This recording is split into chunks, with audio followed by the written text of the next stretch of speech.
Welcome to Transformative Principal, where you learn how to be a leader and not just a manager of a to-do list. I am your host, Jethro Jones. You can find me on Twitter at Jethro Jones.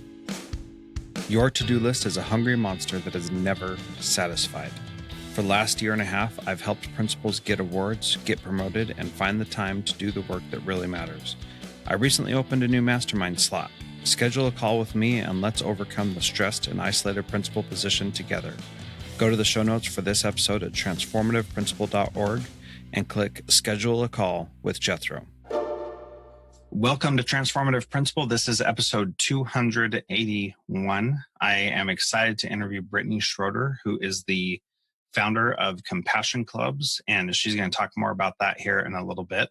But when I heard her story, I thought this is exactly what a lot of our schools need. And if you remember in last week's episode with Jared Horvath, we talked about how the brain works and how kids learn certain things, and the Compassion Club approach, I think, ties in very nicely with that. So if you recently listened to that one, you'll remember and hear some of the same things in this interview, which I'm really excited about. So Brittni, welcome to Transformative Principal. I'm excited to have you. Yeah, thanks for having me. So would you start by telling us a little bit about yourself and about how Compassion Clubs came to be? Sure. So like Jethro said, my name is Brittni Schroeder, and we most recently moved to Houston, but we lived in El Paso for 8 years. And kind of how our story played out is it'll be 2 years ago in May. So this month, our 14, almost 15-year-old son tragically passed away. And we always knew that he was like this amazing kid, but we had no idea the impact. So after he passed away, we decided that people wanted to donate money, and they wanted, people just want to do anything. So we said, let's do a scholarship fund. I don't want flowers. I don't want stuff that's going to just be dead in a week, but let's start a scholarship fund. So we opened a fund, and within days we had raised like $30,000. So we were like, what are we going to do with this money? We knew we wanted to do a scholarship, but we didn't really know what we were going to do with it. And I remember speaking to somebody who had lost her son and had started a nonprofit. And she said, it will come to you. It will come to you. You will know, like he will speak to you. It'll come to you. And so it was such a beautiful thing, because after his passing, all of a sudden, just within days, we just started getting flooded with letters and cards and messages. And we received hundreds and hundreds of letters. And, one of the things when my son was little, when he was a toddler, he was like, he came like out just talking, and he talked all the time. And I was constantly like apologizing for him, saying, oh, I'm sorry. Cause he would just talk to strangers and just anybody. But I would apologize for him all the time. And it's interesting because somebody had once given me the advice that said, what drives you the most crazy about your children will be their greatest strength. And that was his greatest strength, is that he talked to everybody. He did not discriminate. He was friendly with everybody. And he had an innate gift where he could tell when people were having a hard time or struggling.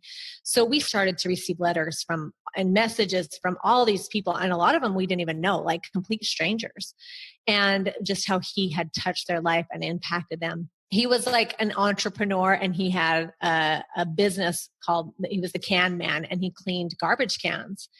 And just like in the neighborhood, he would drive around and pick up garbage cans and bring them back to our house and power wash them out and take them back. And we started getting letters from people that he cleaned their garbage cans. I'm talking not even just like a note, but like 2 to 3 page letters about how he had impacted them. And he would talk to their kids, and that we had teachers that he was friends with, and, like total misfits. And we started getting letters from people that said, your son saved my life. I didn't have any friends. And, and so we were it was such a beautiful thing, but we were just so overwhelmed with all of the letters.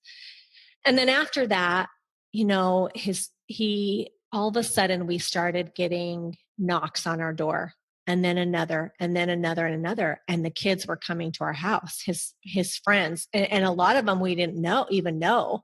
And they wanted to come to our house. They wanted to be with our family. They wanted peace.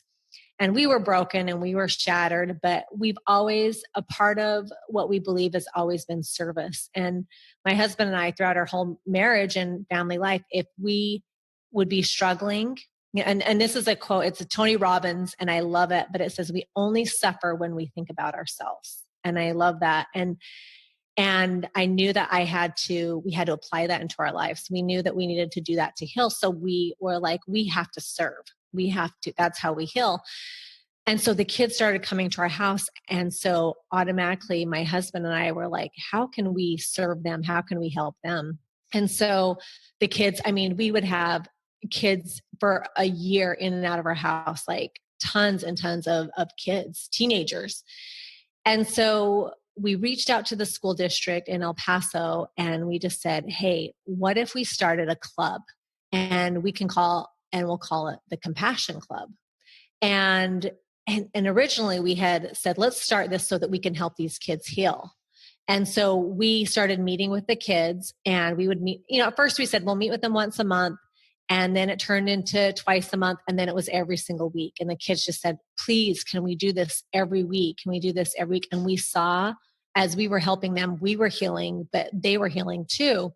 And so we would tell stories about Gage, and then we would plan like random acts of kindness. So some things that we did is we put Post-it notes. We put kind words on Post-it notes and put them all over the lockers, thousands of lockers. Another thing we did is after a home game, a football game, we picked up the trash so we could give the janitors the night off to be with their family. We wrote letters of appreciation. Another favorite activity that we did was we got a bunch of pizzas, like 10 pizzas, and we broke the kids up in group and we said, walk around the school and find somebody who's sitting in the hall by themselves during lunch and eat with them. And kids came back.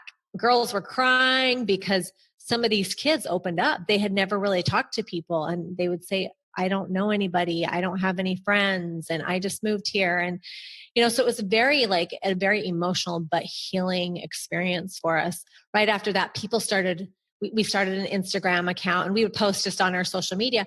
And then all of a sudden people are reaching out to us all over. And they just said, how can we bring this to our school? I mean, kids from all over the US were, hey, how can I bring this to my school? And parents were like, my kid is struggling. My kid could do this.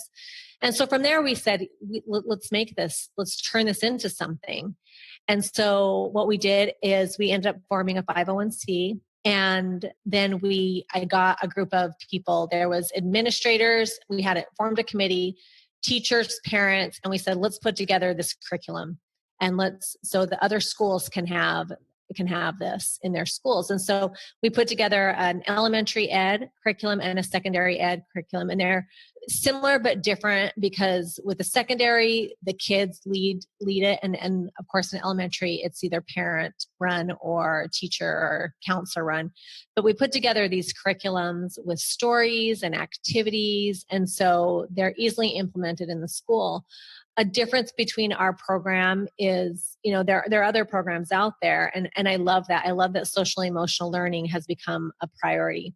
And one of the things that we always say is you can have the most amazing academic programs and the most amazing sports programs, but if we can't teach these kids how to be good human beings, then they're going to fail in life. It doesn't matter what we do. If they don't know how to cope, if they don't know how to serve, if they don't know how to think outside of themselves, like they will struggle in life. And, I'm seeing that, I'm a certified life coach and I work with kids, and the anxiety and the depression is just, it's just crazy how, I think of when I was growing up, I don't think I'd never even heard the word anxiety or, you know what I mean? And so it's crazy right now how it is. And so, we just know the importance of social emotional learning right now. And so that's why we decided that, let's help these kids. Let's create something that includes everybody. It's not just your student body officers. It's not, if you're not smart and you're not an athlete, where do you fit in? Where do you fit in? You need to belong. And that's another thing that we really push is everybody needs to belong to something. Everybody needs to be a part of something. So that's just kind of how we started. Yeah, that's a great story. And I've already heard you tell that. And again, I'm feeling the power that comes from that the quote you said that from Tony Robbins, we only suffer when we think about ourselves. And then you saying we have to serve, that's how we heal. That's been so true in my life as well. And so I love that that is the guiding principle. And it's something that, you know, as kids today live in a more and more entitled society and have, you know, everything that they could possibly need, being able to give of themselves is really a very powerful thing. And can you talk a little bit about the curriculum and what it is that you are trying to teach through those different lessons so that people have a better idea of what that looks like? Yeah, so it's 12 different values in there, and it's I mean, there's several different ones, but compassion, kindness, charity, courage. I mean, it goes on and on, you know, but we basically just break it down, and we just teach the kids that just, I mean, they're morals. They're things that we should live by. Gratitude is another one, you know, just things. And I've learned through adversity, like you have to be positive. You have to prepare yourself. We all will go through something in our lives. Nobody is immune to it. We all go through something. And if we don't have these skills, because that's what I'm seeing especially with the teenagers, is they don't have coping skills. You know, they buffer with everything. They don't want to feel uncomfortable. They get on their phones. They're not having the connection. You know, they're getting this dopamine rush from social media or, you know, whatever it is. And then when they're in the real life, they don't know how to deal with their problems. And so it's just, you know, just teaching them the importance of, like, you know, implementing. We lost our son, and, you know, a lot of things I can look back and think, you know, I feel super like blessed that I had these skills. So one of them is gratitude. I don't think that I have ever said, why me, poor me. You know, I've looked at it with gratitude and said, I'm grateful that I got to be his mom for almost 15 years. I'm grateful that I still have, you know, my family. You know, I'm grateful that I had these opportunities to help other people. And I think learning those values, and that's one of the things that we talk about in the Compassion Club, is really not just learning them, but living them. If we can teach kids the importance of, you know, learning those things, their life is going to be, you know, not to say that you won't go through hard things, but you'll be able to manage it if you have these skills, which, you know, some of them are learned. So, you know, you talked about coping skills, and just this morning I was, you know, feeling really stressed out, and my kids were bugging me to ride with them on my bike to drop them off at school. And I was just stressed about something else that wasn't in anybody's control. And, you know, I was not being a good dad. I was short. I was curt. I was not very nice with the kids. And then I was like, wait a minute, this is like a dream. I get to ride bikes with my kids to school. Why am I being so grumpy? And I had to take a step back, take a few deep breaths, and then get engaged in it again. And, you know, I've seen kids who are in that kind of a funk like I was this morning, and they didn't have the self-awareness, the coping skills to get themselves out of that funk. And they just went into this vicious spiral. And one of the things I love about the compassion clubs is that you mentioned that there's room for everybody. And that's really important. So like National Junior Honor Society, they do a ton of service, and that's great. And that's wonderful. But if you don't have good grades, you're not allowed to be part of it, right?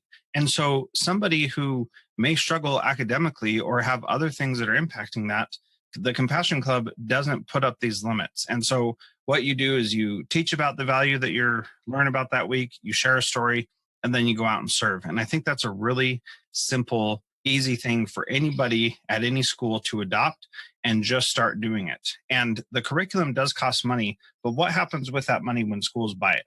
So when we get a curriculum that's purchased, you automatically, and if you're in the secondary, so high school, you can nominate kids to get scholarships. So we have given over $10,000 in scholarships and grants to kids who are just good kids. And it kind of goes back to that same thing we talked about. You know, they're not getting athletic scholarships. They're not getting academic scholarships, but they're just good, kind, compassionate kids with a lot of integrity. And so we've been able to give some scholarships to kids that are just good kids. It's super humbling and just like so touching to read the nominations that even this year we're starting to get ready to choose the scholarships. And it's hard to choose because there's some like really good kids with really kind of rough lives that have just made an impact and done good. And so it's such an awesome thing. Like I'm so like honored that like my son's legacy, that this is my son's legacy is compassion. And so it's just been like an amazing thing to see. So yeah, the money goes, like we're a nonprofit, we have an intern and that's me and the intern and that's it. And, all the money goes back into the schools. And so that's an awesome thing to be able to help kids, and I hope one day they can pay it forward, that they can, do something great with their lives and help somebody else. Yeah, absolutely. So how do people learn more about compassion clubs and how they can start one in their school? So you can go to our website, which is showcompassion.org. And you can check out the website. You can read about our story. You can see where we currently have clubs. And you can always email us at hello@showcompassion.org. We're also on Instagram and Facebook, so you can check us out there. We post about just like fun activities that, we the other day, one of our most successful clubs is in Michigan. And it's really cool because it is, in most schools I've seen this, that you have to have a sponsor teacher. And then you can have parents that help. And this is the sponsor teacher is actually the special ed teacher at this high school in St. John's, Michigan. And so it's all these special ed kids. And so they'll call and tell us stories and we're crying and they're crying. But, they have, one of the kids in the special ed is 90% nonverbal. But this is the first time she's ever been able to be a part of a club, and they get shirts made and they did a homecoming float. And the little girl, just all week long is like, club. She can only say a few words, but she's just so excited to be a part of a club. And that shows that we just want to include everybody. And that's a good example of, those kids where do those kids fit in? Where can they belong to something? So it's awesome to see the schools. Like every time I see, like, a lot of them have created an Instagram, and every time I see the activities pop up, it just touches my heart so much. It heals me. It honestly heals me every time I see it. It's amazing. That's awesome. So the last question that I didn't prep you for is, what is one thing a principal can do this week to be a transformative leader like you, Brittni?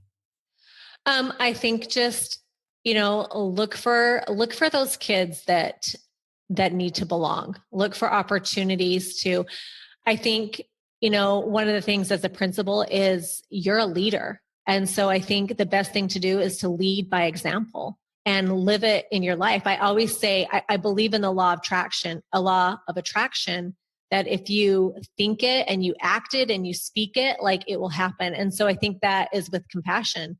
As you start to give and give and give, like you attract that same thing. And I think I think of some of the most influential people in my life, they led me by example. And I think being a principal is just such an amazing opportunity and responsibility too.